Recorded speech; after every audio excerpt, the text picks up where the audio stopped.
Kain po tayo. Alam niyo ba na pangatlong araw ko na ngayon na iinom ng Sipster Spearmint Tea. Recently lang kasi ay nabasa ko na marami palang health benefits ang spearmint tea sa katawan, kagaya ng nakakatulong ito para sa mahimbing na pagtulog at sa ating digestion. Pero marami pa siyang health benefits.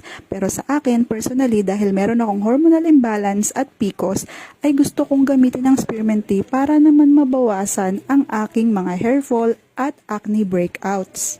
Medyo nasasanay na nga lang ako sa amoy at lasa nito, pero wala namang problema kasi para ka lang din namang nagmumug ng mouthwash kasi nga meron siyang cooling effect.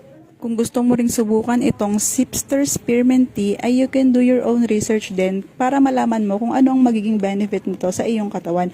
Ako kasi ay gusto kong matreat talaga yung acne ko at yung mga hair fall ko kasi nga meron akong hormonal imbalance. Maglalagay ako ng link dyan sa yellow basket kung gusto mo ring subukan ito. Pwede ito sa hot water or pwede mo rin itong lagyan ng yellow. Try it!